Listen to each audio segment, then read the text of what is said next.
as long as everyone is happy. There we go, perfect. And if you drop out any reason, just use the link that you've used previously to log back in and pick up from where we left off, really. So the three different sections we'll cover. We've got the grassroots return to football guidance, laws of the game change for 2021. At that stage, anyone that won't be operating either as a referee or an assistant on the furlough, none or above, can log off, or those that will be operating and fully understand all the guidance on the National League system can log off as well. If there are still people that are still a little bit unsure on what extra that we need to consider as part of step 5 and 6 and above, stick around. We've got a couple of slides with a bit more info on there for you, the opportunity to sort of answer any of those questions that you may have ahead of the start of the season, a week on Tuesday. It's soon coming along. So we'll start on the grassroots level. I think that's for the majority of people here. So that's sort of your county league, all the way down to your mini soccer and youth football. Which this overview should give you enough of an understanding of where we're going to go with the new season, the changes that are in place due to COVID-19. But any extra questions you've got, just feel free to ask them. And all of this has come from the guidance that was sent out in the August newsletter and recirculated middle of last week as well. So there's a few general principles that this has been built upon in order to help make it easier for referees, players, spectators, clubs, so on and so forth, and make it safer for all involved.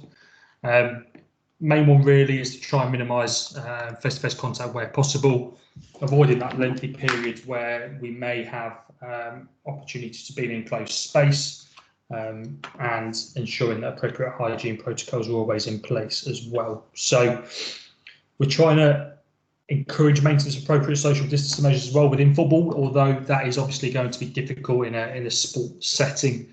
It's just enabling or giving you the opportunity to adhere to those social distancing measures where possible, and understanding where those actions can take place to help keep everyone safer within that sporting environment. So there's 3 sections that this has been broken down into. You've got you before the match, during the match, and after the match. All of these will hopefully all make sense to you and fairly self-explanatory as we go through them. So I think the first one's sort of a fairly important one in ensuring that you are, as the match official, safe to go out and referee that game of football, ensuring that you haven't got any symptoms of COVID-19, which helps protect yourself as well as all of the other players out there as well. This guidance, particularly around these areas in terms of checking yourself with symptoms, is fairly standard across the board. All of the clubs have similar guidelines. They've got checks that they must undergo both on arrival at grounds, before leaving as well, in the morning or in the afternoon, just to ensure that everyone is safe and adequately prepared for the match day. If for whatever reason in the morning you feel unable to complete the fixture, you feel like you may have come down with symptoms of COVID-19 and you'd rather be safer than sorry, which is what we'd advise. If you feel that you aren't sure but you've come down with a slight cough over the past sort of couple of hours, or you woke up feeling a little bit groggy, get in touch with your appointments officer, which for the most part of those people logged in today will be Chris Abbott, and just advise him that you'll be able to fulfil the appointment due to having COVID symptoms. Obviously, we'll be completely understanding of that. There'll be no sort of worries about that.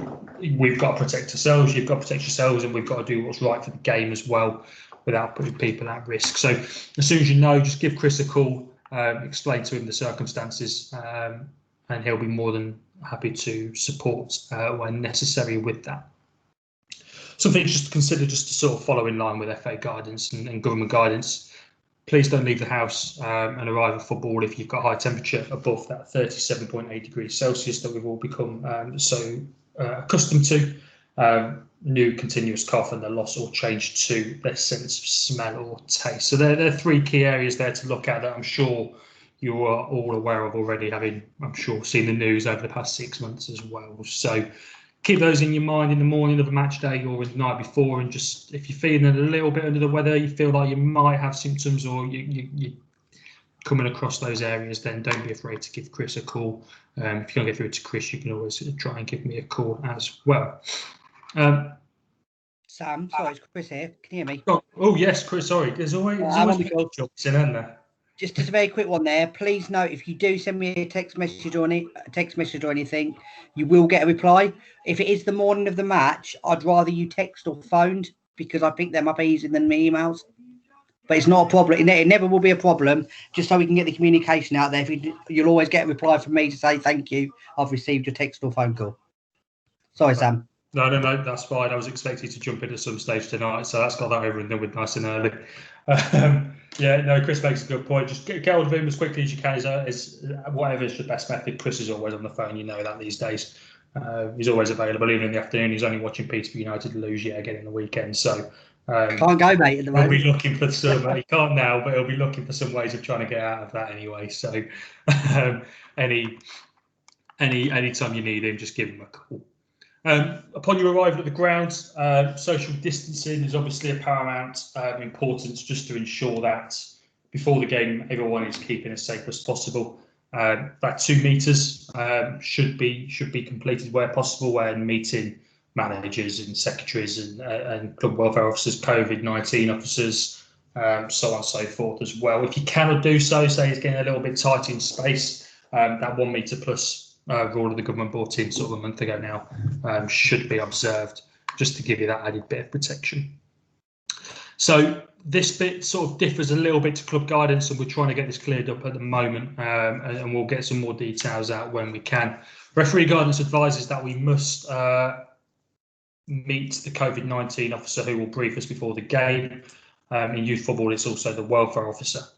Difficulty with this is the club guidance specifies that the COVID-19 officer and the welfare officer don't need to be in attendance on match day. So we will give you an update once we've heard back from the FA. We've been chasing them for a week or so now to try and get that cleared up. But it's a little bit of a contradictory area there, and we're trying our best to get that sorted out as quick as we can. But for the meantime, just try and find that COVID-19 officer who will give you a briefing, just to remind you of the guidelines, give you any sort of understanding of if sort of players abandon, where players will go, situations like that. Probably a little bit more easy to understand on pub football. For those of you that would be operating on sort of casual Premier League games, and you've got clubhouses and stuff, that might be a bit more relevant and a bit more appropriate there. Payments as well should be cashless where possible. Okay, a lot of clubs probably haven't got the functionality in order to pay via backs, in which case there may be that cash payment has to be necessary. But this is something that in your pre-match chats with clubs, and if you don't get them in the moment, then please try and get hold of your club, your home team beforehand, just to confirm these sorts of details. But clubs should be paying you via 48 hours via backs after the game. So if you don't receive that payment within 48 hours, get hold of me, get hold of Chris, and we'll get onto the clubs as soon as we can to try and solve that issue and understand why that payment's not been made. We understand there'll be hiccups along the way. The person that has access to the online banking is on holiday for a couple of days or something. We understand that, and we'll work with ourselves and yourselves and the clubs as best as we can to accommodate that. Yeah, it's fairly comfortable with that one. If you're happy being paid by cheque, by all means offer that option to the club. They may be more open to cheques, and they may have access to cheques a bit more easily than online banking as well. If clubs have to pay by cash, it should be in an envelope handed to you after the game with minimal or with social distancing in place. If you've got concerns around sort of handling cash after a match, leave it 72 hours in the envelope in the side of your car or kit bag or wherever it may be. And after that period, they reckon then that it should be good to go. Okay, so backs online payments where possible, but cash may be necessary with certain clubs, and that's up to the clubs and their situation and whether they've got that online payment function as well. I know a few referees have set up PayPal accounts to go around that and that sort of stuff, so you can request payments via mobile numbers and stuff like that. If that's sort of you want to avoid cash as much as possible, that might be something you want to look into. Obviously, there's a small PayPal fee for that as well. But if you want to try and avoid cash as much as possible, that might be a way to go forward as well. Still at the venue, for those of you that sort of might travel with neighbours or with school friends or other people like that, obviously with school still being closed at the moment, no joint travel should take place with the match officials from outside your household. So if you live with another referee and Chris puts you on a game together, on the rare occasion he does, then you obviously can travel together. You're in the same household, you're inside the same social bubble. That's absolutely fine. But outside of that, try and travel by yourselves. For those that operate on the Kershaw Prem, we'll come on to that in a bit more detail later and the repercussions of that, and work away around situations on that as well. But I won't touch upon that yet. I'll touch upon that a little bit later. One thing that will be new and will probably feel a little bit strange, I know it has to me, on a couple of friendlies that I've done this season, but referees should attend matches all the way up until you complete your warm-up or start your warm-up. You should attend with a face covering, just to give that added level of protection as well. It will feel strange. You might get the odd funny look from players at the start, but once we get into the season and games are coming thick and fast, that'll start to become part of the norm, and everyone would expect that and would understand that. It's one of the guidelines that are a little bit different to play guidelines and club guidelines. The referees are expected to turn up wearing a face covering. You can get fairly cheap ones off Amazon and places like that if you do need an additional stock, just to get you get you through games. There's plenty of black ones out there if you want now. If you're into your high vis colours, by all means go out and find some like that as well. Drinks and refreshments. So previously, where we've probably tried to encourage clubs to provide some sort of hospitality at half time and stuff like that. Obviously, that's taken a bit of a hit now, where we want to limit that crossover of items as much as possible. So please bring and take your own drinks and refreshments to games. Clubs won't be supplying these for half time as well. So pre-match hospitality we'll touch upon later as well, and that comes into the National League system guidance a little bit more. And which most of you probably do already, particularly at youth football and lower levels of what is now the Kershaw sort of A and Bs, 4As, what used to be the Mead, Planton, Grab League. Match officials must arrive in match kit and shower at home. A lot of clubs, their change rooms won't abide by COVID-19 guidance, so try and limit them as much as possible, particularly if you're on the local rec and there's 3 or 4 games going on at once. The clubhouses may not be open and may not be able to accommodate the COVID-19 guidelines to fit you all in appropriately.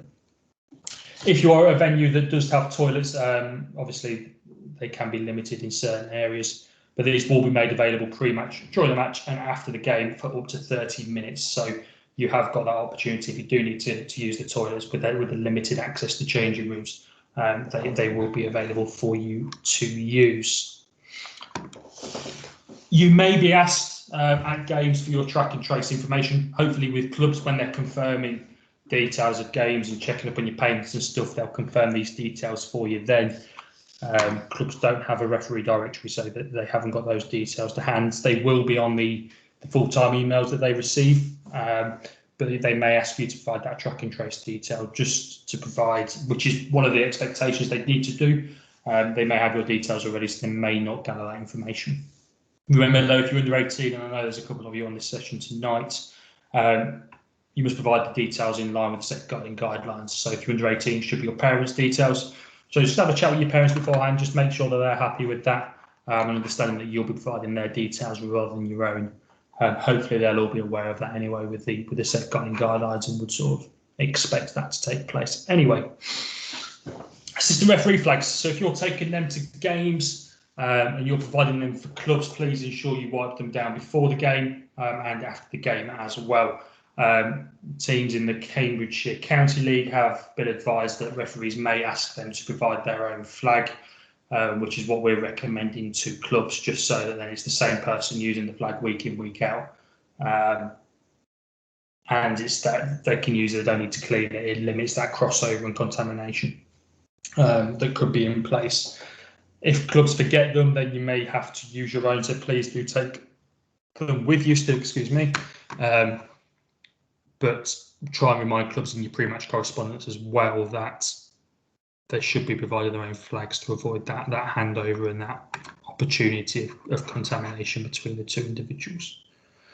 And finally, the respect handshake must not take place. So that has been suspended for the foreseeable future, from what I understand, until sort of we're through the stages of COVID-19 and we're through the other side, and we can reevaluate and look at the areas that we can bring back in. I think that was a pretty self-explanatory one that we should sort of be following anyway from now on. Moving into during the match, this is where things get probably a little bit more difficult when you're running around a football pitch with 22 other players. There's going to be occasions where you can't keep that social distancing. Obviously, when players get into tackles and items like that, it's gonna you've got to do the best you can. So, main thing to sort of incorporate really, there's no changes in laws of the game regarding COVID-19. So you must officiate matches as you would have done pre-COVID-19.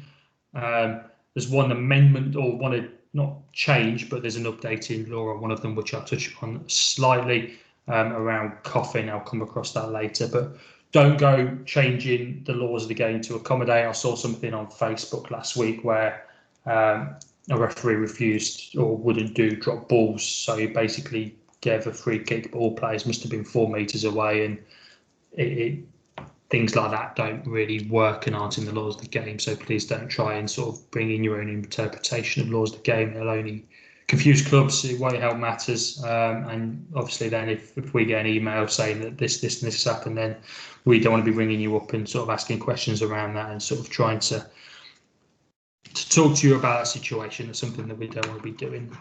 So please referee how you would have done normally.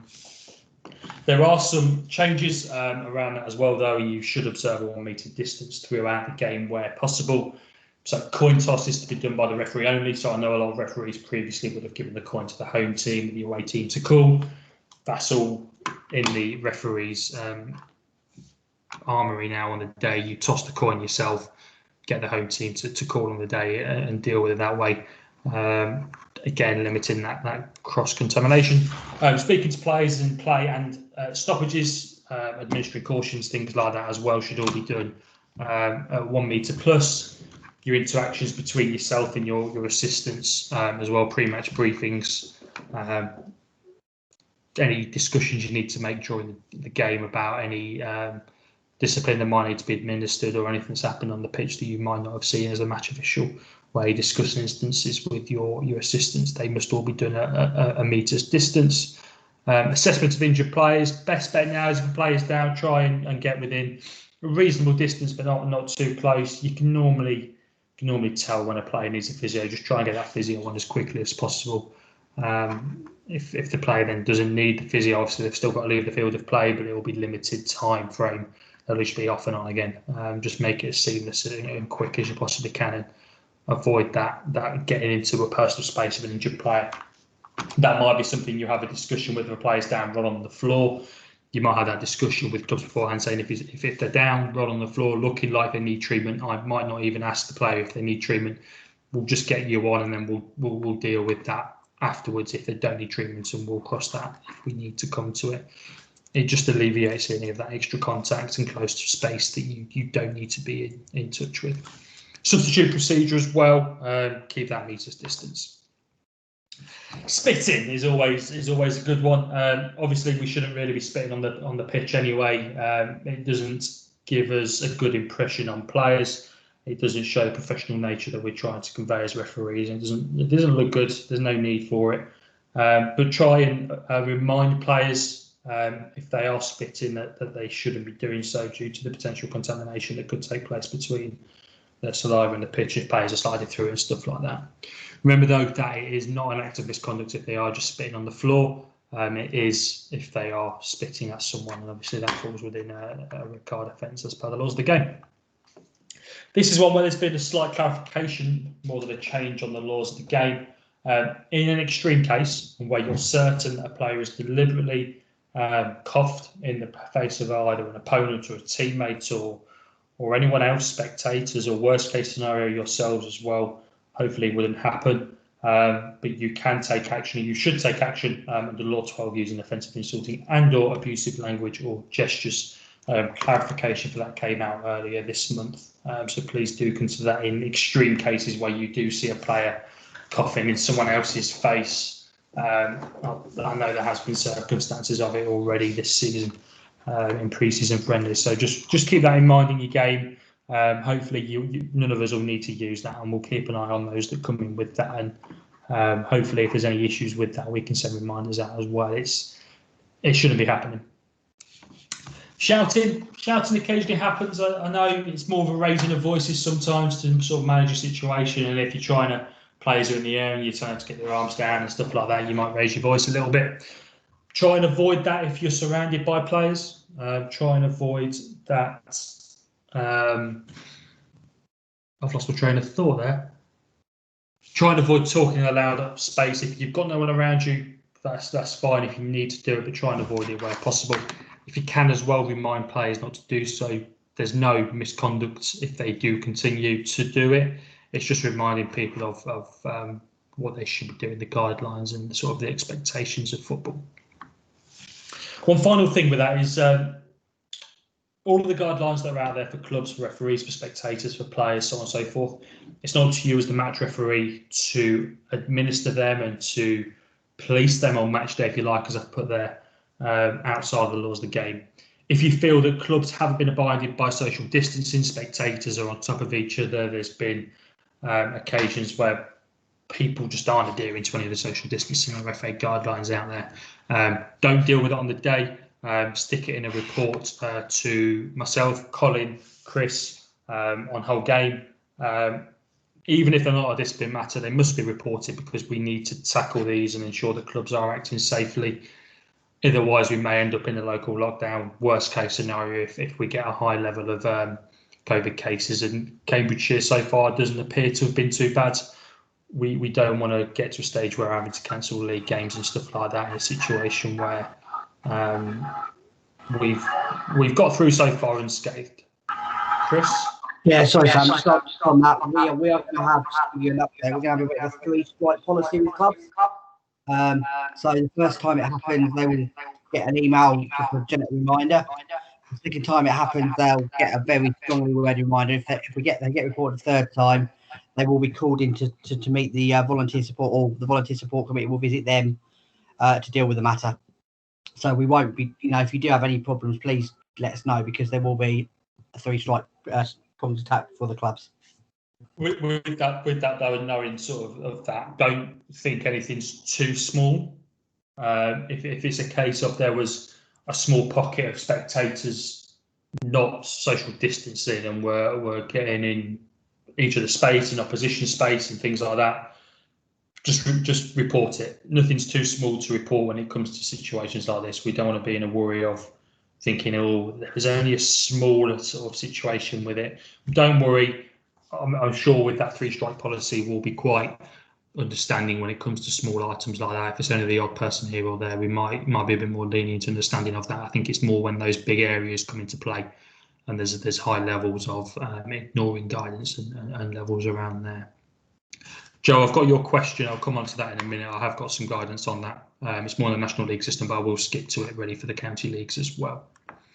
After the match, post-match handshake should not take place. So there should be no handshakes. I know sort of we've probably seen on TV in the Premier League and pre-season for any who've done it, there's been the odd fist bump here and there, which if you're comfortable with, the players are comfortable with, then that's fine. It's you're not having that contact as much as you would do with a handshake. But a handshake shouldn't take place in line with the respect handshakes as well. After the game, wash your hands straight away at the earliest opportunity, and personal equipment should be wiped down as well. So your flags as well, if you are using those at the same time. Once you've finished, as soon as you finish the game, you're back in the change rooms. As soon as you come back out again to leave the ground, you must put your face coverings back on until you're safely in your car and on your way away from the ground. Just gives you that added level of protection. I know it might seem a little bit strange, the fact that you're face covering before the game, running around with potentially 25, 30 players, depending on the substitutes and things like that during a game, and then putting a face mask back on afterwards. But it just gives you that level of protection during a game. You're not mingling with the same players for a prolonged amount of time. You're moving about the pitch, hopefully.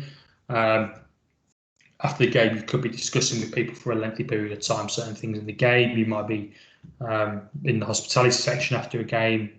Face covering should then be worn just to give that level of protection, both to yourself and everyone around you as well with that. And then linking back into the cash payments, if it has been agreed, should be done with minimal contact and always in an envelope which has been sealed. If after the game you become ill or notice symptoms 2 or 3 days after the match, you must contact NHS Track and Trace on 119.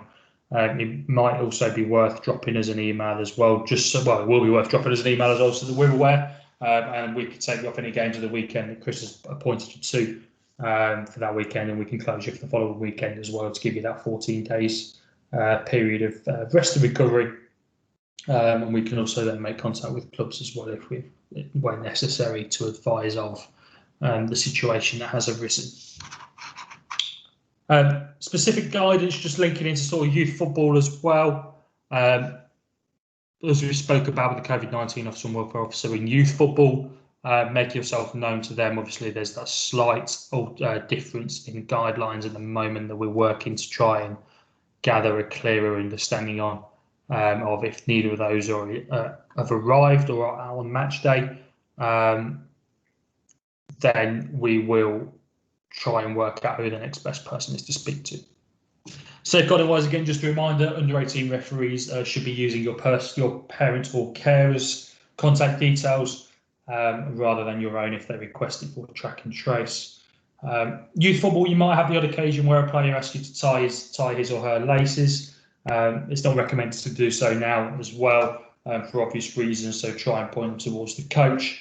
Hopefully then they will sort of point them towards the appropriate parent that should be there on match day with no travel, joint travel between players taking place either. Still okay to demonstrate throw-ins and corners where necessary and other actions that may need a slight demonstration to help in the player's development. Do so, however, at that 1 metre plus area, just to give that added protection to both yourself and the player possible. In youth football as well, it's been recommended that we include regular hygiene breaks, allowing players to use sanitisers and stuff like that to keep them clean. They tend to be a bit more groupy youth players, and they tend to all chase after the ball in groups. So don't be afraid to stop play, give them regular hygiene breaks. There's no recommendation that I've seen yet. Chris might be able to top me in on this in a second, but as to time frames or areas around there. But if it was me, I'd probably split the game, split each half or quarter into another one. If you play in 10-minute halves or 10-minute quarters or whatever your competition rule sets out, maybe break it in half again just to give them that regular hygiene break. Set that out before the game, speak to club managers, welfare officers, COVID-19 officers, understand what is in place there. Hopefully leagues will also send out some guidance around that as well so that everyone's singing off the same hymn sheet. We'll throw this disclaimer in there because we do have to. Just to, I'm sure it's fairly understanding, this is guidance for general information only. It isn't legal advice. I think if anyone was to take legal advice off of me, yeah, that's not a good point. Don't take legal advice off me. I'm not very good on that front. It's not a replacement for government guidelines or PHE advice. As soon as there is any guidelines and updates updated further, obviously you'll be the first to know from ourselves when the FA do release such information. We've had a couple of questions come in. Joe, are you still in here, Joe? Or have you left? No, you're on hold at the moment. I think you're in another popped into another meeting. I'll come back to yours in a minute when you're back in. Simon, regarding bank transfers, Simon's asked on bank transfers for the match fees. Will this now become a taxable or classed as a second job, meaning a higher tax? No, it won't. Refereeing is classed as a hobby, and for what the money that you earn, the HMRC, obviously I'm not giving legal advice, I'm just giving historical guidance. HMRC has looked into refereeing in the past. There's a grassroots level, there's no interest on their front at present to try and claim tax on that. I think when you work it all out, if referees were to look at a self-employed submission of referee match fees, they wouldn't be worth the HMRC's time and effort to claim that back. So no tax, your refereeing match fees coming through to your bank are not classed as a second job with that. Luai, if I notice a player coughing continuously or any of the team or support members, what can I do? Really good question. So if you notice a player who is continuously coughing and you're concerned about the safety of yourself, the spectators, the players and the managers, first port of call should be the manager and advising that you've noticed player A has had a continuous cough with that, and that you recommend that they should be removed from the field of play. Obviously, if they refuse to, there's not a lot you can do. That would just be a case of report post-match to us, sort of in line with those guidance that we've said before. It is a difficult one. I'd hope that it would be policed by the clubs themselves, and they wouldn't be in a situation where they are putting people at risk. Obviously, if we're made all alert, like Chris has said, with the 3-strike policy, then there'll be communications from us to that club to understand what's gone on with that. Obviously, some players might have asthma or other situations where it brings out a coughing situation. So there might be a medical reason for that, which we wouldn't know about. So just be very careful with it. Speak to the manager, just notice that player's been coughing. Is everything okay? If they come back and say, yes, it's just this, that and the other, that's fine. Hopefully the managers will be fairly quick at dealing with that. But if there's any concerns post-match with that, then just get in touch with us. Sorry, Sam, I think I'd say with that, and the similar sessions we've had with clubs, I don't think you'll have a problem with that, because I think clubs are just as concerned about everyone's safety as you are. Yeah, absolutely. I think, like Chris said, we've had a lot of meetings with clubs over the past couple of weeks, going through club guidance, which is a lot more detailed than the referee guidance. And clubs are happy to come back playing football, but are also wary of the circumstances around it and the repercussions of everything, both in terms of the footballing sense and in a day-to-day life. Players have got day jobs around this. They don't want time off work because they've contracted COVID-19 from a game of football. So players will be fairly self-managing of that, and so will clubs. Joe, I'll touch upon your question. I don't know if you're back in yet. Yes, you are. So I'll quickly skip through to the end of the PowerPoint where I've put it in the National League System Guidance. Oh, don't crash on me. There we go. Where is it going to? But I suppose it is appropriate for match officials working on the County League as well. So walking out protocol links in with the coin toss there, as you can see in the bottom visual there. Should be the away team walking out first with a visual check of players or equipment by AR2 if you do have assistance, or by the referee. Once the away team has all left the changing rooms or where they are congregating safely, the home team is to leave then, followed by the assistant referee and the referees at the end. So there's slight guidelines there on assistant referees, which I will touch upon because it will be slightly relevant to County League, and I'll touch upon why it's only slightly relevant in a second.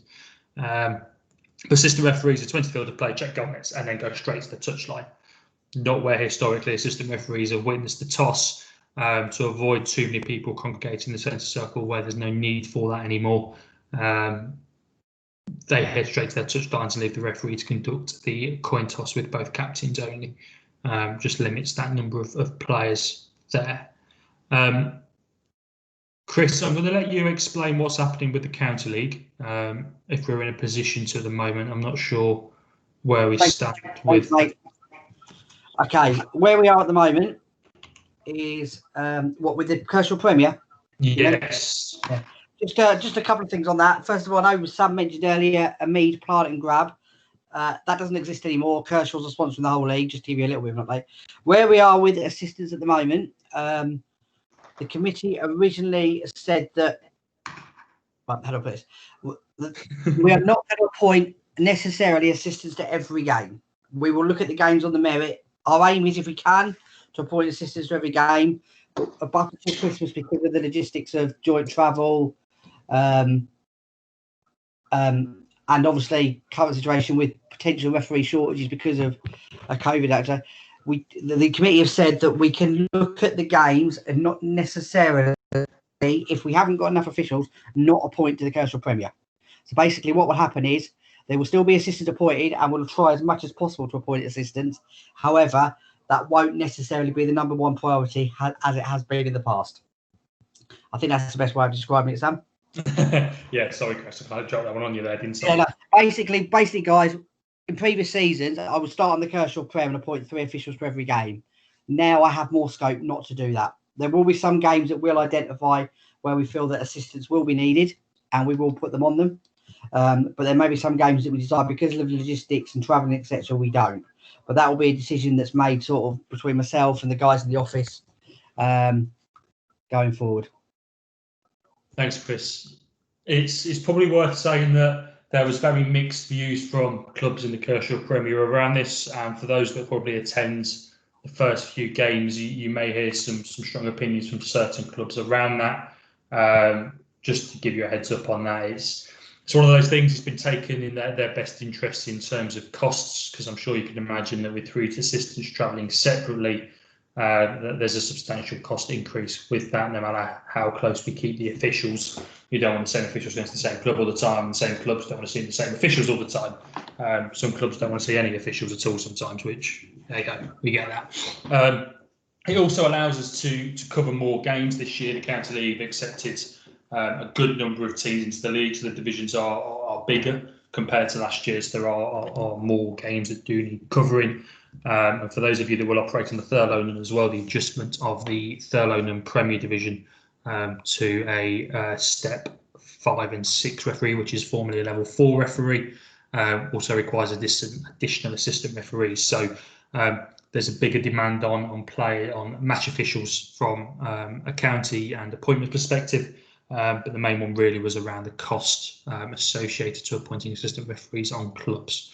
So, like Chris said, there'll be the odd game here and there where assistants will be appointed, and I'm sure those that operate on or have operated on the Kershaw Prem can probably pinpoint a couple of games where we will be looking at putting assistants on. In an ideal world, we'll put assistants on every single game if we've got a surplus of officials. An early season where the Kershaw Prem, Senior A and Senior B are running by themselves the first week, is likely that they will have assistants on those games initially. And we'll see a drop off probably from there, but with a limited recruitment base as well through to the new year, it's allowed us a bit more scope to appoint officials and give more referees an opportunity to referee rather than run the line, which has possibly been the case in the last couple of seasons. Has anyone got any further questions on that? Promotions. No effect on promotions. For those of you that need lines for your promotions, your assistant referee appointments will take place on the Thurlow Nunn, which, working with level 4 referees, will be a great benefit for yourself as well. We've got a good number of clubs in the local area now as well that have sort of, because of the changes to the Prem, you'll be officiating at a very good standard. Some of you may find yourselves being appointed to Thurlow non-Premier Division games, where last season they were refereed by level 3s and level 4s around the line. So you could be officiating on a I wouldn't say always a better standard of football, but facilities will definitely see an increase. You'll be working with better referees and level 4 referees in a more professional environment. Joe, I thought you'd missed the answer to your question, so I'll skip back to it just for reference in case anyone else missed it. So guidance is away team to come out of the change rooms first, followed by the home team onto the pitch, followed by the assistant referees, who will go straight to their touch lines after checking the nets, whilst the referee will conduct the coin toss with the captains by themselves. So slight differences there. The players won't walk out. You won't line up like you would have done previously. You won't line up for the handshake either on the halfway line. Everyone will just go to their correct positions and you'll take it from there. Probably like you would have done before the handshake took place. It's probably 10 years or so now. But for those of you that were refereeing sort of before Respect Handshake came out, it came in like that. So that'll take a bit of getting used to for clubs as well. So don't worry too much if you're not quite fully switched onto that straight away. Just take a read through the guidelines before your first game and just remind yourself of that. We're going to move on to the laws of the game changes now. If anyone else got any questions regarding the return to football guidance, stick them in the chat. We'll come to them after this, and I'll touch back upon them where necessary.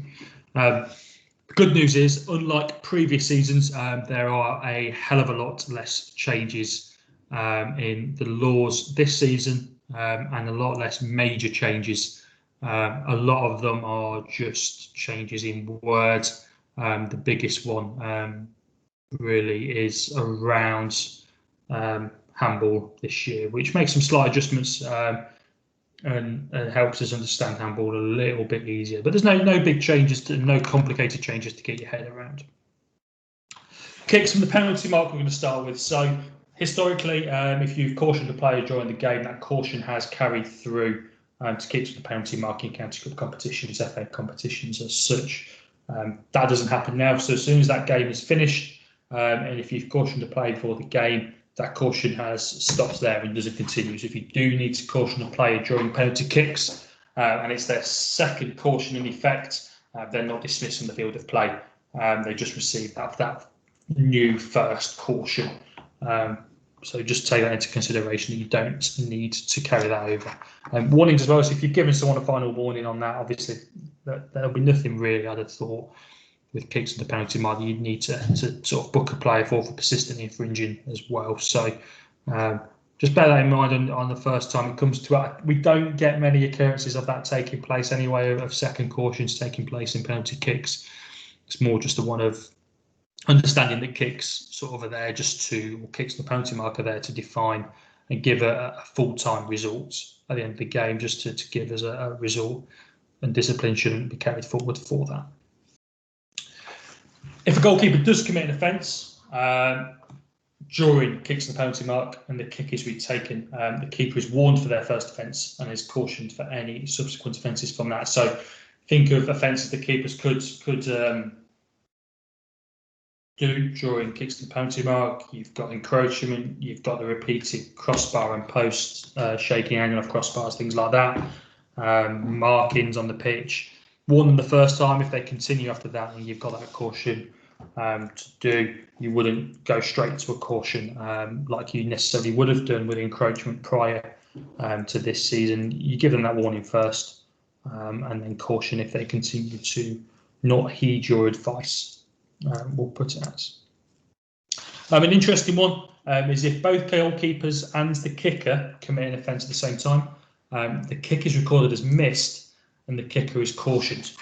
So historically, obviously, we had that diagram and that understanding of what happens if this situation happened and if this situation happens.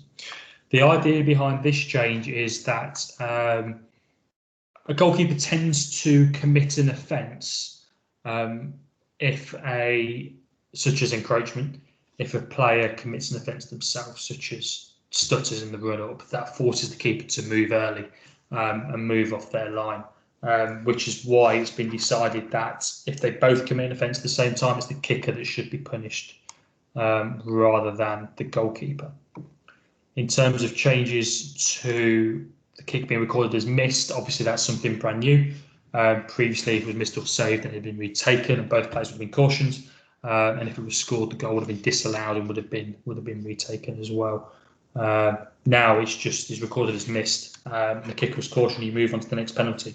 Hopefully, that'll avoid situations where players may try and get an advantage outside the laws of the game. Moving on to offside. If a deliberate handball from a defender falls to a player that was is in an offside position and would have been in an offside position had that handball have not taken place, that handball is now recognised as deliberate play by the defender, and that player is no longer classed as offside. So there's a couple of videos to go with this, which I will fire straight up just to help you understand it a little bit easier. Hopefully these play nice and clearly. So you can see here the striker's played through the ball to a player who was standing in an offside position. The handball from the defender has put the player through on goal, and because of that handball has acted as if the defender has deliberately passed or deliberately made an attempt to play the ball and headed the ball to that striker, that offside doesn't take place and that player is classed as an offside position to get around that. So that's an interesting one, a new one that will, first time you come across that, might cause some play disruption. It's all about understanding, and these will be posted on Twitter at a later date to try and help clubs understand it as well around that. We'll just watch it again just so you can understand. So the striker's playing the ball through, it's come off the defender's arm in the middle there, player is now classed as onside because the defender's deliberately played that ball. He's deliberately tried to stop the ball going through. Play the advantage and the goal is scored. Another adjustment to handball is around the position of handball and where handball starts and finishes. So there was a situation last year involving the mighty Leicester City and Aston Villa with Tyrone Mings, where Tyrone Mings leant forward, ball hit his upper arm, lower shoulder, however you want to call it, and a penalty wasn't given. This has been brought in to try and clear situations like that up. So any area between the lower armpit and the shoulder, or the lower armpit and above, is not handball. Anything below the lower armpit down to obviously the fingertips is classed as handball. So the idea behind that is the shoulder. When you move the shoulder, that doesn't make you bigger, that part of your body. Obviously your arm comes out, but the shoulder itself doesn't get bigger. So it doesn't make too much of a difference in terms of the size of a player. Obviously, if it hits your arm, it's handball and it's different, but that shoulder doesn't really move too much in terms of depth and rotation with that. With that, if the ball touches an attacking player's hand or arm and goes to another attacker and a goal scoring opportunity occurs immediately, this is considered a handball offence. So there's been a slight change in law here this season. Last year, that would have all been minus the immediately section being included. This has been done because there was a number of occasions where, and I'm sure you think in the Premier League, where a handball has happened in the build-up to a goal, but there's been a large build-up before that as well, before the goal has eventually been scored. It caused quite a lot of arguments among players. It's probably something when it's that far out, football doesn't want and football doesn't expect. So they've tried to bring in this immediately to sort of give you an understanding of how quickly from goal and how many touches around that a goal scoring opportunity should be considered. There's a few videos to touch upon this as well, which I'll come to in a minute. Just to add to that, it's not an offence if, after an accidental handball, the ball travels some distance and there are several touches, or there is a notable time interval between the handball and the goal or the scoring opportunity. So that just clarifies that area a little bit more.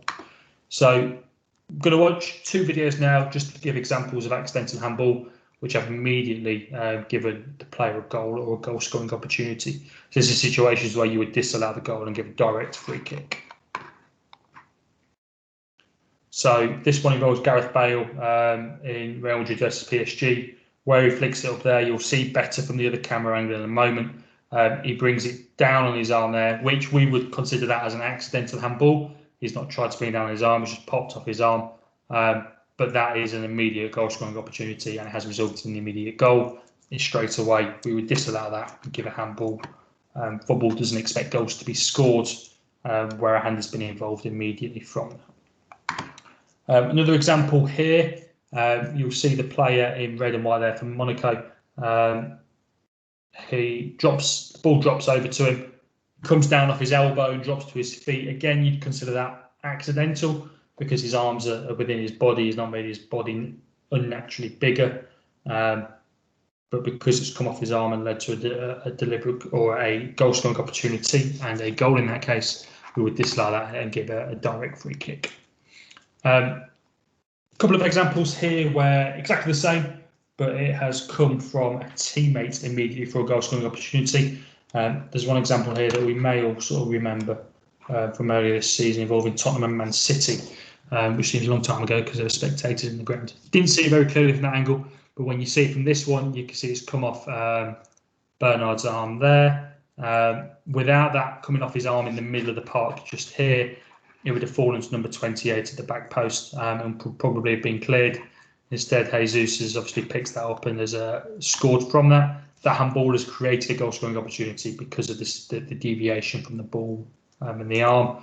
Would be considered accidental again because the arm is inside his body, is not naturally bigger.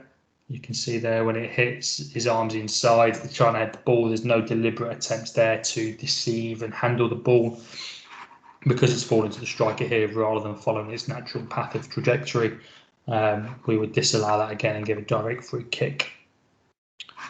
Josh, I've seen your question. I'll touch upon that shortly at the end. Examples of accidental handball which are not immediately before. So these are times where we would allow a goal because the accidental handball has taken place a considerable time period before the goal or the goal scoring opportunity. So this goal here from the Austrian league, you'll see there it pops up onto the attack of the right winger's arm. He's taken a considerable number of touches, crossed it in, striker's laid it back, and the ball's gone into the net. There's been enough time there for defenders to do something about it, in effect, and stop the ball from reaching the goal. That's there. We would continue and award a goal. It's not an immediate opportunity. It hasn't created that immediate goal. Similarly to this one, which probably follows something similar to this goal, a game earlier this season. I think it was involving Everton, where the player has picked the ball, he's dribbled through 3 or 4 players, got stuck under the feet. Everyone's had an attempt to clear it. A little bit messy. The ball's ended up in the back of the net. The players have had their opportunity to clear the ball there. There's no reason why they couldn't have cleared it. It's not immediately before the goal. There's been a build-up towards the goal, and we would allow that goal and not penalise that accidental handball. So, a couple of changes again, which I've sort of touched upon briefly in terms of goalkeeper with penalty kicks. There's been another change, which is quite a big one in relation to goalkeepers and their direct free kicks and goal kicks inside their penalty areas. And obviously, with the change to law last season where they couldn't leave, the kicks didn't need to leave the penalty area. There was occasions where, and you'll see on the video in a minute, where a keeper has miskicked it, has slipped, has kicked the ball, and it's not gone where they're expecting it. And they've quickly gathered it up and committed an offence, which wouldn't have been deemed as an offence last season, has committed an offence. And we now need to penalise that. So, the goalkeeper taking that free kick or goal kick inside the penalty area, if they deliberately play the ball a second time, so before it's touched another player, they must be cautioned or sent off. If it stops promising attack, we would give a yellow card, or if it denies that obvious goal scoring opportunity, we administer the red card. That takes place even if the goalkeeper collects the ball with their hands, because it's not a handball offence, but is legally playing the ball a second time. So obviously keepers can use their hands within the penalty area. But on this occasion, because they've illegally played the ball a second time, we would penalise them for that as a promising attack or an obvious goal scoring opportunity. And we would award an indirect free kick with that as well. The situation here, keeper has made an absolute mess of it, I think it's fair to say. Slips, double kicked it, and has then hammered the ball away with the players quickly speeding in on him. On this occasion, would you class that as a dogso? You wouldn't, because there's the covering defender there as well chasing back. So you would administer a yellow card to that goalkeeper and restart play with an indirect free kick from the moment where he touched the ball for a second time. So it would be in this section here. Fouls and misconducts, so linking into quick free kicks or playing an advantage. Previously, we'd have played a quick free kick on advantage and then come back and cautioned for a stopping the promising attack or sent off if it was a dogso offence. Now the law has changed, and if we're giving a free kick, a quick free kick, and players have got the ball down and play straight away, or we're playing advantage, that hasn't been a denial of an obvious goal scoring opportunity because the club have decided to take that quick free kick, so they've lost that. They've lost the opportunity to get a second player sent off, if you like. So that would now be downgraded to a yellow card, and that yellow card would be for stopping a promising attack. If you gave a free kick and they took it quickly and you were going to caution for stopping a promising attack, that caution would now not be administered. And the player, if you like, would get away with that one because the opposition have taken that quick free kick and have restarted that promising attack at a very quick pace. And if anything, have probably got a better advantage out of it than they would have done if play continued, because the defenders would have probably switched off. Kerry, I'll come back to you shortly with that. A new one as well, linking into drop ball. with this new drop ball and that magical 4 metres they've brought in for distance of the opposition, if a player fails to respect that and won't retreat that 4 metres, they must be cautioned for failing to retreat the required distance.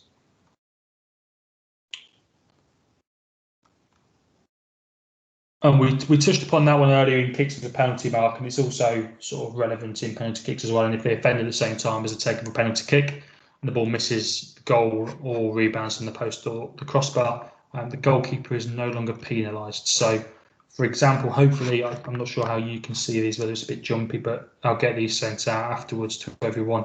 You can see the keeper from an angle in the moment before the kick's been taken. The keeper has come off of a line, and the striker is, or the penalty taker, I say striker is probably number 3. The penalty taker has put the ball wide. On this occasion, the goalkeeper wouldn't be penalised. You can see that the keeper is significantly off our line there, shall we say. Don't worry about this encroachment, we're focusing on the keeper here. But the keeper wouldn't be penalised.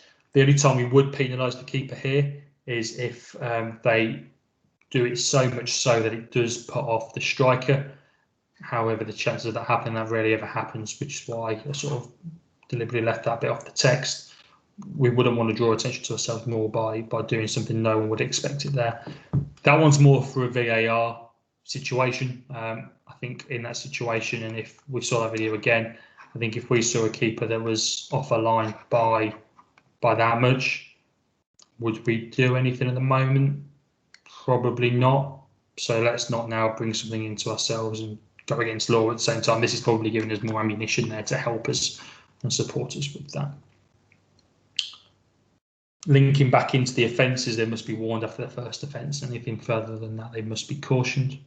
And same wise with the goalkeeper and the kicker kicking at the same time. We've had a couple of questions come in. Josh, I'll come to you first. So you didn't catch the video. If an attacker plays a ball to clearly offside player in the process of the ball receiving that play, there was a deliberate handball by the defender.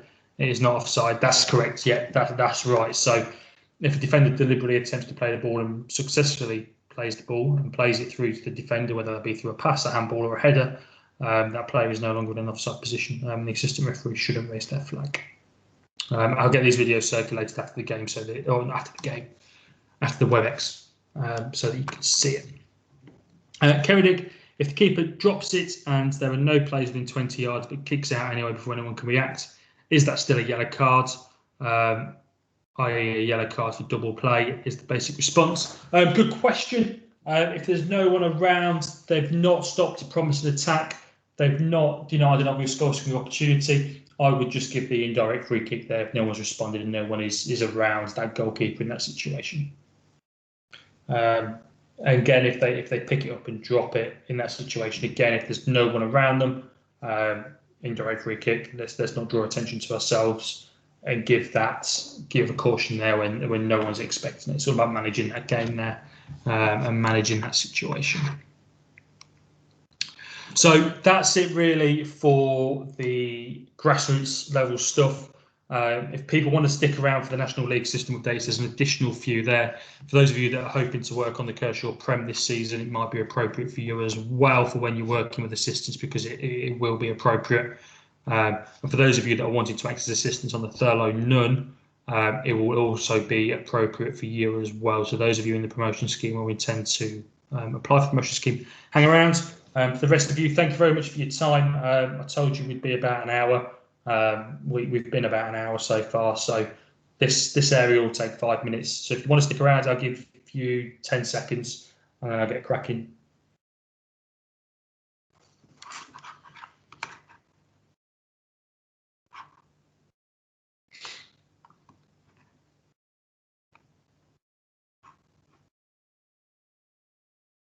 Okay, so we've lost a couple, which is completely fine and as I expected. So we'll crack on.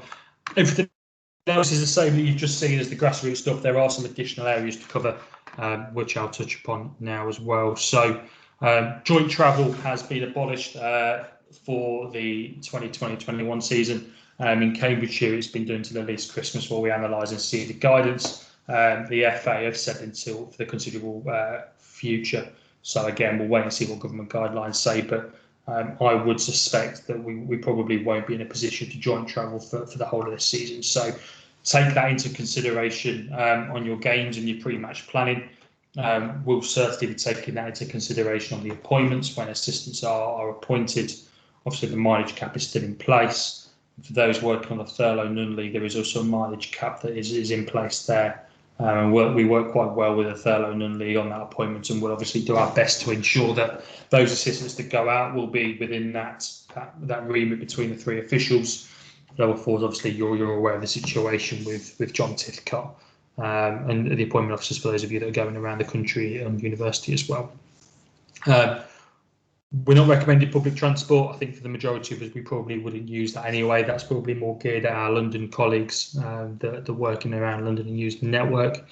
However, if you must use public transport, if there's no other way of you getting to your game, i.e. you don't drive or your car's broken down, then obviously we can't joint travel. So we've got to take that into consideration as well. But if it is essentially you need to, face coverings must be worn, which is a government guidance anyway. So that builds into that quite nicely. Thurlow Nunley have gone slightly differently to this, I understand as well, which raised a few questions at the meeting we had the other week. The guidelines state you should arrive no later than 75 minutes before kickoff. We would suggest that is the absolute minimum that you need to be arriving. When you consider that most officials at level 4 and above are probably arriving an hour and a half before kickoff, you've got a lot more to consider now in your pre-match routines in terms of your COVID-19 briefings, changing times. If change rooms are small in that 2-metre distance, you might need to rotate changing opportunities, team sheets and things like that. Obviously, are going to be slightly different this year as well. So particularly early doors while you're trying to adjust the new system, I'd probably recommend 90 minutes before kickoff. That's personally what I go for.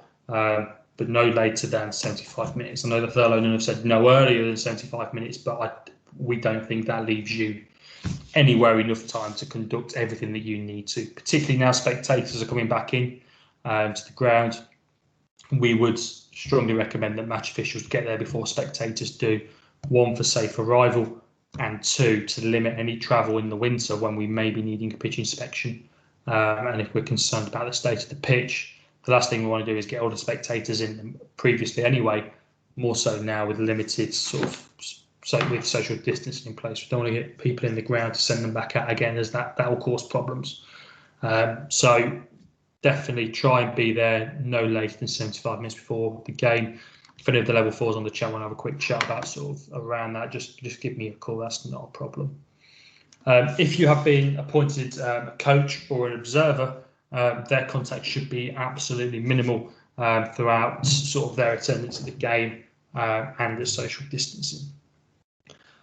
Again, we're running guidance with our observers early September, but I know the Thurlow Nunley have run some sessions with their observers as well.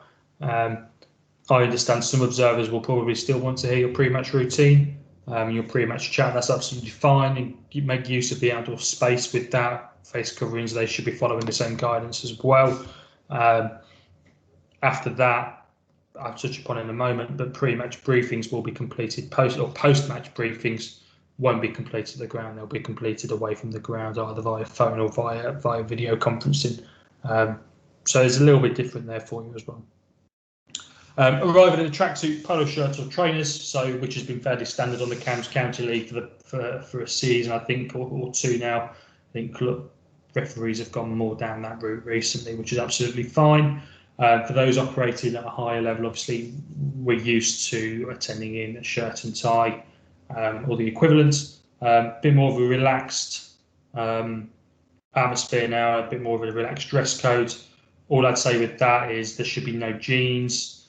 It should be smart, presentable, clean and tidy. So we're going to send some vouchers out later this week or some details out later this week on where you can get training kits from. The obvious ones are A&H, but I know they've got some shortages at the moment. So we'll send some details more for those of you that want to purchase new tracksuits to give you that professional look when you may not really have had any beforehand.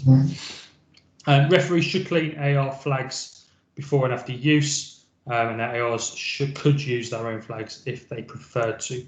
Obviously, if you're a referee that works off of buzzer system flags, then that will be one that you will need to discuss with an assistant if they want to use their own flags.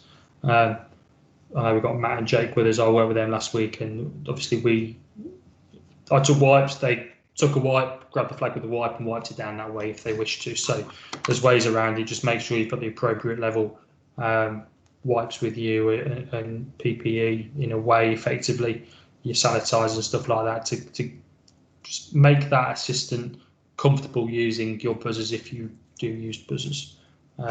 Jerry, they have touched upon that as well in the moment. That's a good question.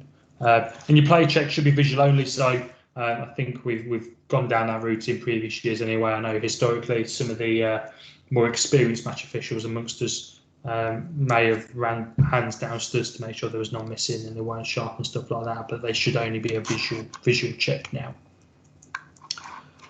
This top image here is the warm-up area that's been agreed with clubs with the FA. So previously where we'd have made use of any space possible, because clubs tend to stretch out over the pitch, that spacing there should be left free to use for match officials. With that, it's worth noting that we shouldn't be making use of the outer perimeter of the pitch. We should be doing laps of the pitch as a warm-up anyway, as that's not within our designated zone, and we will be coming into too close for contact with players where we don't need to be.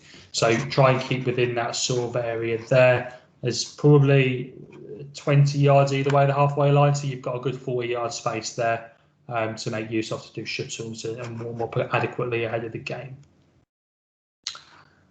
Walkout protocol we have touched upon already, so I won't go over that. Actually, we've touched upon it twice because Joe missed it the first time. Finally, so last couple of slides with that, or last couple of points. After the game, where we may have invited managers into the change rooms to discuss key points, should we call them? They should no longer be entering the change rooms. Change rooms are tight enough as it is in many cases, and the last thing we need is more bodies in there. If a manager has got something they wish to discuss, we need to find an appropriate place to do so. Clubs are aware of this and should be relaying that information to observers, to managers at the same time, so that we're not causing more conflict for ourselves in that situation. It may be that if the manager's acting in the right manner and they're not becoming too overly handsy and not aggressive, but getting quite worked up, shall we say, that might be a conversation that we can have on the pitch. And obviously observers will understand that a little bit more as well, because of the COVID-19 restrictions we have. If you do make use of showers, they should be used by one at a time. I know when you go to some clubs, they are singular unit showers. I know if you go to other clubs, there's 3 or 4 shower heads in there as well. So if there's 3 or 4 shower heads, please only make sure that there's one referee, match official in there at a time. If there was only one shower head anyway, hopefully that was standard beforehand. But again, please definitely make sure there's only one of you in the shower at any one time. Like I've touched upon already, the observer debrief will be conducted via phone or video conferencing, which will be new. And with some observers, they may choose to do it in different manners. Some are more computer literate than others. Just remember that as well. So your preference may be video conferencing, but if you come across an observer that isn't quite so computer savvy, and I'm going to use the example of one that you will probably come across this season in Cliff Maskell, that might be an appropriate time to use a telephone conversation with Cliff rather than a video conferencing chat. Clubs that have the opportunity to provide hospitality because they have the facilities in a clubhouse, a bar, they can do so, and they can offer you hospitality in line with government guidance based around the restaurant and hospitality industry. So please make use of that where you can as well. It would be good to see those as situations around that. We've got a couple of questions, both from Kerry Dig in that. Is it worth being changed underneath the tracksuit top to stay as COVID friendly as possible? Yes, absolutely, particularly come the winter as well. If you've got a tracksuit on over the top, don't be afraid to have your kit on top, particularly if changing rooms are quite tight and you know you're going into a club where changing rooms haven't got the space appropriate with me. or haven't got the appropriate space to deal with 3 of you at the same time, that would be a good workaround to ensure that you are limiting hanging around time, particularly come the winter when it's wet and cold and stuff. You can get yourself changed appropriately quickly. So with your situation in terms of travelling by motorbike, does your bike's PPE count as suitable to arrive in? For the level of football at County League, that's absolutely fine. I know that's how I used to arrive in games when I was working at county level. When you work at a Thurlow Nunn, you will need to turn up and arrive in a tracksuit. So it'd be a case of finding an appropriate storage option for your bike, which I know you do have anyway. But turn up with your tracksuit on underneath your motorbike gear and take your motorbike gear off before you enter the ground. But by all means, have your kit on underneath your tracksuit as well. I know in the winter that's going to give you a few more layers, which you might be quite appropriate, might enjoy. But yeah, work with that. Work with the match official at the time as well and advise that situation. But even if it's a case of if you need to use the change rooms to store your equipment, I'd probably recommend taking off and trying to carry it in and take it straight to the change rooms and leave it in the change rooms. That would be a good workaround rather than walking through. As soon as you turn up at the ground, you want to be in that professional image and look smart. Darren, are we as referees expected to set up the video call? Video call, are all 3 officials to be present? Good question. I think it's between you and the observer. You can decide who sets it up. I know with some observers that you'd come across that may want to do video conferencing, it might be easier for you to do video conferencing. Chris, do you want to jump in there? I know you've unmuted your mic. Yes, sorry, Sam. The observers have been told, I believe, it's the referee's responsibility. Okay, that's one I wasn't aware of. Yeah, so Darren, in which case, ignore my advice. Yes, you do need to set it up. Well, apparently that's what they've been told on the Thurlow Nunn anyway. Yeah, and I think with the demographic of observers that you will probably be coming across, it would be easier for you to set up a WebEx rather than trying to get them to set it up. In terms of all 3 officials being present at once, it's not necessary. It can be done on a one-to-one basis. The feedback is specific for you. If the observer wants all 3 together and all 3 of you can be accommodating like that and fit that all in, by all means go for it, but there's no requirement for all 3 match officials to be on the same video conferencing call together. But if you can, by all means do. It would make life probably a bit easier for that observer instead of doing 3 individual debriefs. Has anyone got any further questions regarding any of that? There's not too much different. It's more just dealing with match day grounds and that sort of stuff. That is the end of the evening with an hour and 15 minutes of slightly overrun on timings. It's the first one we've done, so that's understandable. I wasn't too far off. But if no one else has got any questions, or if you have any questions that come to you at a later date, drop us an email to referees@cambridgeshrefa.com. Try and use that now instead of our individual ones, particularly with me only being back part-time. It does allow us to pick emails up a lot quicker than if they come into individual mailboxes. And it just helps us monitor and track where emails are coming and going from as well. And we get a consistent log there and we can track all emails in with that. You will see, Sam, that the appointments will come from referees this season. Say that again, sorry, Chris. The appointments will come out from referees at this season. So yeah, for those working on the County League, referees will come out. Appointments will come out from referees at, as they would have done previously. For those on promotion scheme, you'll get an email in advance at the start of each month, advising that you have been drafted and observed on a particular day. We won't know your appointment until sort of the week before as per normal, but we'll give you a period of notice for an observation coming in, just so you're aware. You won't know who your observer is and you won't know what game it is, but at least that way, if you have forgotten to close or you'll know you're going to close it, it gives you ample time to do so, and it gives us ample time to reappoint on those rather than being sort of left to the Thursday before like they were last season. It just gives everyone a little bit more notice. I think we've covered everything there. Like I say, if anyone's got any other questions that come to them, email us on referees at. We'll get this presentation circulated to you over the next couple of days. It's probably going to take me about 6 days to download it with my internet speeds.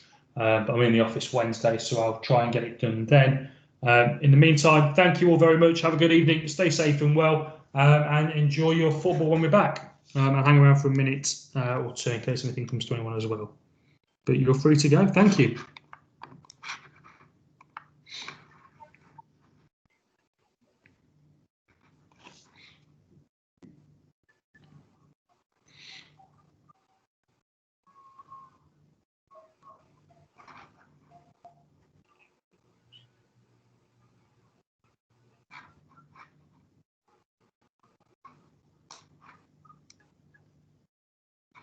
Sam, Yes, mate. it just released the first lot of fixtures. First weekend, Shelford Ratton. To be fair, that's good because we know we're going to have assistants on that. Yeah. And we know we're going to have them. So that's that. Not too bad. Fair play to Phil. He's actually done something decent for once. Mate, that's a computer. That's not him. Don't worry about that. Well done, mate. I thought it was good. Yeah. You didn't mind me chipping in just once or twice. Just No. It was useful, particularly when it came to like the AR stuff on the character, because I didn't know whether we could release that yet. I forgot to ask. I don't know whether that was public knowledge or not. Well, to be honest, at the moment, the club still think that's the case. So I just thought we'd go with it and just basically look. That's not going to change. So we might as well get it out there. No. Well, at least I've thrown you under the bus if it comes back and haunts us. Well, there's no change to what they originally agreed. No. That's the public domain. So that was my philosophy. And I think we've got to tell the guys eventually. We're only a week away from the appointments. Yeah. I'll get this circulated to those guys. Yeah, I thought it was good, mate. You did another one? Yeah, week on Friday, 2 weeks. Okay, yeah. Friday just gone, so it's like the 11th, I think it is. Yeah, it might be worth us having a look to probably pencil one in the week, a couple of weeks after the start of the season. Yeah, well, that 11th is obviously the day before the majority of football starts. Yeah, well, once we've had a couple of weeks to see if people have got any more questions. Well, I've circulated the videos. I reckon more on the COVID stuff once they've had a chance to actually see it in action. Yeah. Well, I've got you. Do you remember a referee by the name Sean Kelly? No. He did a course in Lincoln. He wants to get back into refereeing, but on both of his fans, I cannot find his refereeing record. No, it doesn't ring a bell with me at all. Sure, the name Sean. I did it in links, so I'll get hold of. Raider. Are you working tomorrow? No, Wednesday, Thursday this week. I'm not in the office Wednesday now, so I'll just be used to it. No point. There's no point for us being in, to be honest, unless we need to be in. No. To be honest. Good luck trying to set her up upstairs. Nah, it should be fairly straightforward.